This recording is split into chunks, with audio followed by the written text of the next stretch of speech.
ஒரு மனிதர் உண்ணாவிரதம் விரதம் இருப்பாங்க. ஏதோ ஒரு நாள் அப்படிம்பாங்க. அப்புறம் 6 நாள் சஷ்டி விரதம் அப்படிலாம் இருப்பாங்க. சில பேர் துறவிகள், ஞானிகள்லாம் பல நாட்கள் உண்ணாவிரதம் இருக்காங்க. சிறையில் அடைக்கப்பட்ட மனிதர் உண்ணாவிரதம் இருக்க தொடங்குறார். காரணம் என்ன?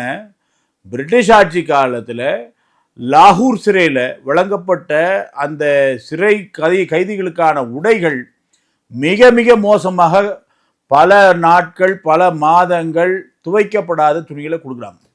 அது மட்டும் இல்லை, அங்கே சமையல் தயாரிப்பு பணியில் அந்த சமையல் கூடத்தில் பெருச்சாளியும் கரப்பாம்பூச்சியும் பல்லிகளும் எல்லாம் அந்த ஒட்டுமொத்த சமையலறையே நாசமாக கிடக்குது.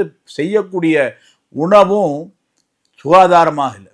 அதே நேரத்தில் அங்கே இருக்கக்கூடிய ஏதாவது குற்றம் சாட்டி வந்த பிரிட்டிஷ்காரன் ஆங்கிலேயனுக்கோ இல்லை வேற ஏதாவது குற்றத்துல வந்திருக்கக்கூடிய, அதாவது பிரிட்டிஷாரை எதிர்த்து போராடாமல் வேற ஏதாவது காரணத்துக்காக வந்திருக்கக்கூடிய சிறை கைதிகளுக்கு நல்ல தரமான உணவு கொடுக்குறாங்க.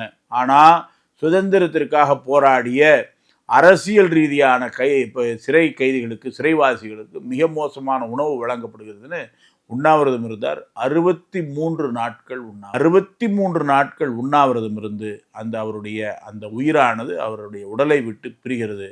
அவருடைய பலிதானம் காரணமாக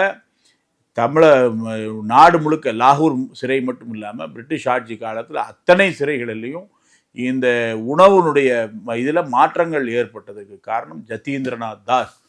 அப்பேற்பட்ட ஒரு மகத்தான மனிதனுடைய பிறந்த நாள் 1904 அக்டோபர் மாதம் 27ஆம் தேதி. வணக்கம்.